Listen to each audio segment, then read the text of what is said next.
Chapter 28, The Cream-Colored Hat. The new schoolhouse stood on a corner of Mr. Wilkins' claim, only a little way from his house. When Laura opened its door on Monday morning, she saw that it was an exact replica of the Perry schoolhouse, even to the dictionary on the desk and the nail in the wall for her sunbonnet. This was a happy omen, she thought, and it was. All her days in that school were pleasant. She felt herself a capable teacher now, and she dealt so well with every little difficulty that none ever lasted until the next day. Her pupils were friendly and obedient, and the little ones were often funny, though she kept her smiles unseen. She boarded at the Wilkins, and they were all friendly to Laura and pleasant to each other. Florence still went to school and at night told Laura all the day's happenings. Laura shared Florence's room, and they spent the evenings cozily there with their books. On the last Friday in April, Mr. Wilkins paid Laura $22, her first month's salary, less $2 a week for her board. Almanzo drove her home that evening, and next day she went with Ma to town to buy materials. They bought bleached muslin for underwear, chemises and drawers, petticoats and nightgowns, 2 of each. These, with what you have, should be plenty, said Ma. They bought stronger, bleached muslin for 2 pairs of sheets and 2 pairs of pillowcases. For Laura's summer dress, they bought 10 yards of delicate pink lawn with small flowers and pale green leaves scattered over it. Then they went to Miss Bell's to find a hat to go with the dress. There were several beautiful hats, but Laura knew at once which one she wanted. It was a fine cream-colored straw with a narrow brim, rolled narrower at the sides. The brim in front came down over the middle of Laura's forehead. Around the crown was a band of satin ribbon a little darker than the straw, and 3 ostrich tips stood straight up at the crown's left side. They were shaded in color, from the light cream of the straw to slightly darker than the satin ribbon. The hat was held on the head by a fine white silk elastic cord that scarcely showed because it fitted under the mass of Laura's braided hair. As they walked up the street after they had bought the hat, Laura begged Ma to take $5 and spend it for herself. No, Laura, Ma refused. You are a good girl to think of it, but there is nothing that I need. So they came to the wagon, waiting for them in front of Fuller's hardware store. Something bulky stood in the wagon box, covered with a horse blanket. Laura wondered what it was, but she had no time to look, for Pa untied the horses quickly and they all started home. What have you got in back, Charles? Ma asked. I can't show you now, Caroline. Wait until we get home, Pa answered. At home, he stopped the wagon close to the house door. Now, girls, he said, take your own packages in, but leave mine alone until I get back from putting up the horses. Don't you peek under the blanket either. He unhitched the horses and hurried them away. Now, wherever can that be? Ma said to Laura. They waited. As soon as possible, Pa came hurrying back. He lifted the blanket away, and there stood a shiny new sewing machine. Oh, Charles, Ma gasped. Yes, Caroline, it is yours, Pa said proudly. There'll be a lot of extra sewing, with Mary coming home and Laura going away, and I thought you'd need some help. But how could you? Ma asked, touching the shiny black iron of the machine's legs. I had to sell a cow anyway, Caroline.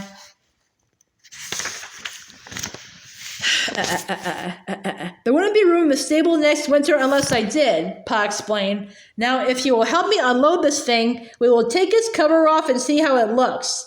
A long time ago, Laura remembered, a tone in Ma's voice when she spoke of a sewing machine had made Laura think that she wanted one.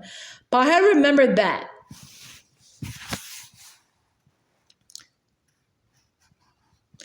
He took the end gate out of the wagon, and he and Ma and Laura lifted the sewing machine carefully down and carried it into the sitting room, while Carrie and Grace hovered around excitedly. Then Pa lifted the box cover of the machine, and they stood in silent admiration. It is beautiful, Ma said at last, and what a help it will be. I can hardly wait to use it. But this was late on Saturday afternoon. The sewing machine must stand still over Sunday. Next week, Ma studied the instruction book and learned to run the machine, and the next Saturday she and Laura began to work on the lawn dress. The lawn was so crisp and fresh, the colors so dainty, that Laura was afraid to cut it lest she make a mistake, but Ma had made so many dresses that she did not hesitate. She took Laura's measurements, then with her dressmaker chart, she made the pattern for the waist and fearlessly cut the lawn. They made the waist tight-fitting, with 2 clusters of tucks down the back and 2 in front. Down the center of the front, between the tucks, tiny white pearl buttons buttoned the waist. The collar was a straight upstanding fold of the lawn. The sleeves were long, gathered at the shoulders and close fitting to the waist, finished with a hem the width of the tucks. The skirt was gathered very full all around into a narrow waistband, which buttoned over the bottom of the waist to secure them from slipping apart.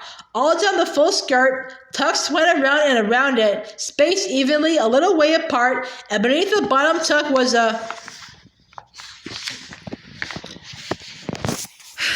full gathered ruffle 4 inches wide that just touched Laura's shoe tips.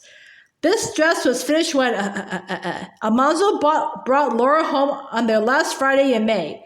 "Oh, it is pretty, Ma," Laura said when she saw it. "All those tucks are so even and stitched so beautifully." "I declare," said Ma, "I don't know how we ever got along without that sewing machine. It does the work so easily. Tucking is no trouble at all. And such beautiful stitching. The bestest seamstresses could not possibly equal it by hand."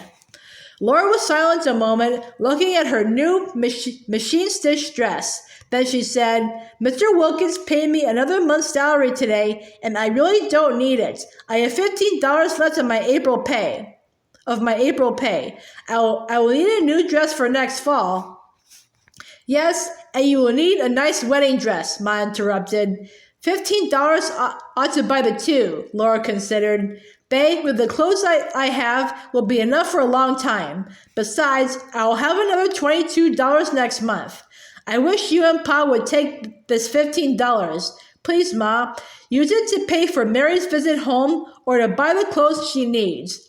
"We can manage without taking the money for your last term of school," Ma said quietly.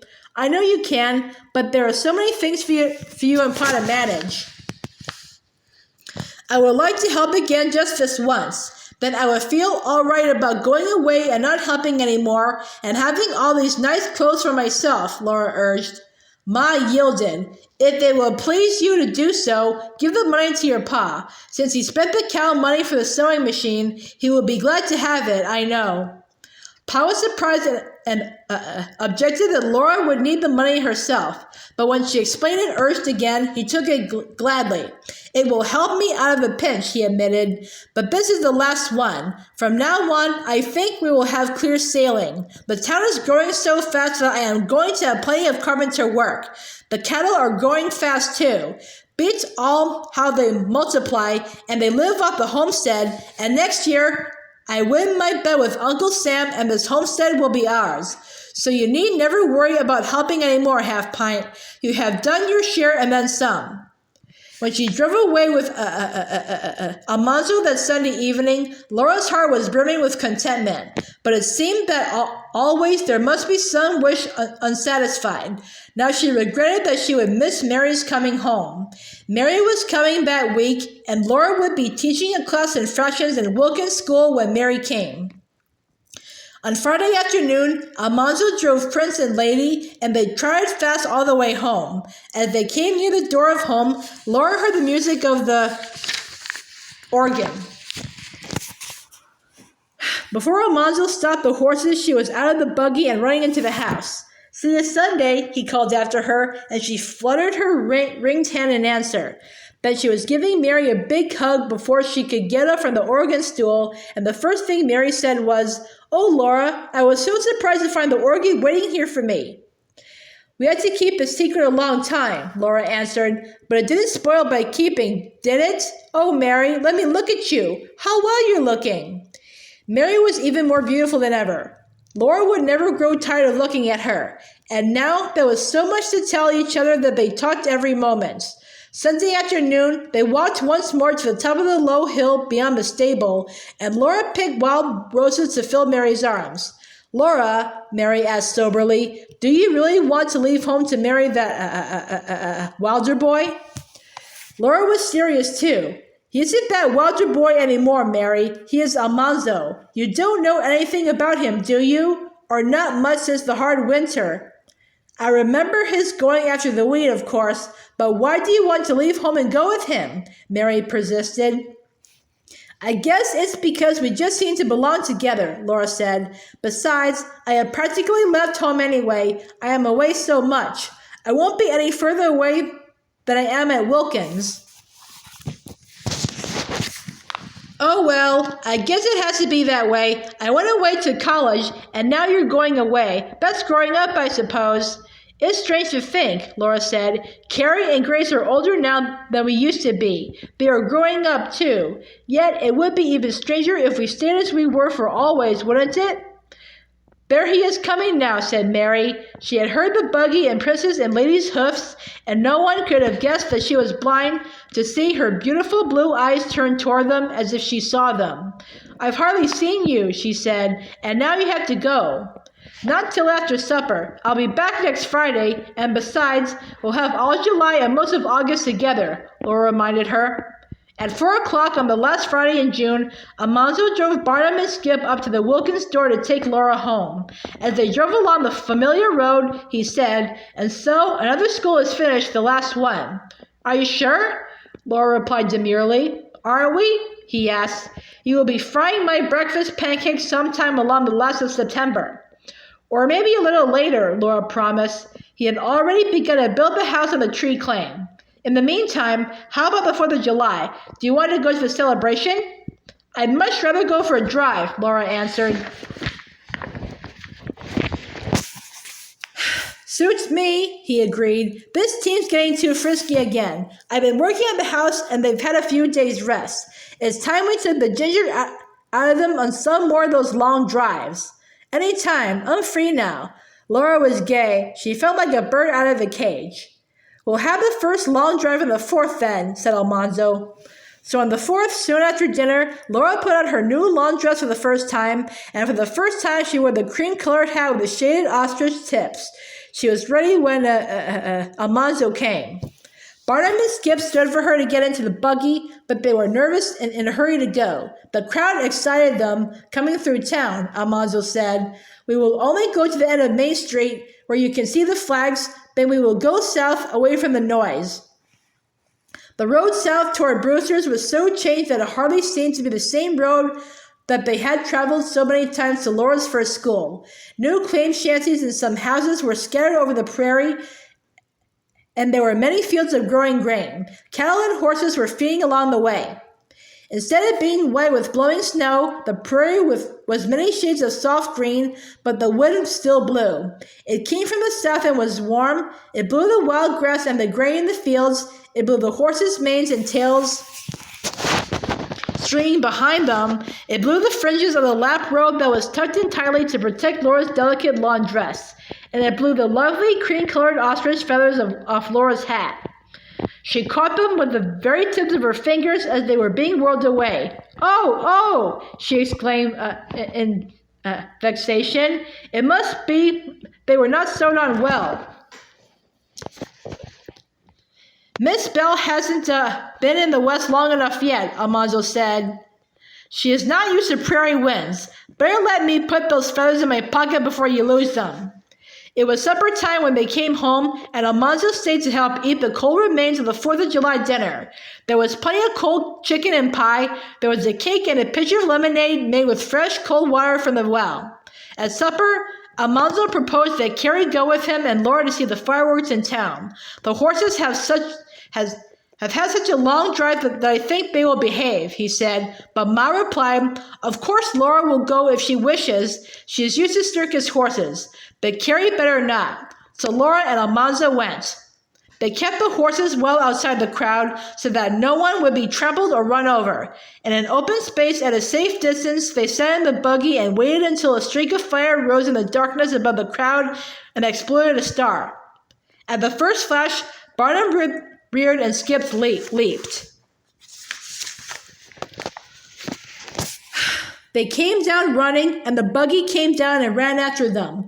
Almanzo swung them in a wide circle, bringing them to face the fireworks again just as another star exploded. Don't bother about the horses, he told Laura. I'll manage them. You watch the fireworks. So Laura did. After each explosion of beauty against the darkness, Almanzo drove the circle, always bringing Barnum and Skip around in time to face the next rush and blossom of fire. Not until the last shower of sparks had faded did Almanzo and Laura drive away. But Laura said, It is really a good thing that you have my feathers in your pocket. If they had been in my hat while I was watching the fireworks, they would have been twisted off. We whirled so fast. Are they in my pocket yet? Almanzo exclaimed in surprise. I hope so, said Laura. If they are, I can sew them on my hat again. The feathers were still in his pocket, and as he handed them to her at home, he said, I will be by for you Sunday. These horses do need exercise.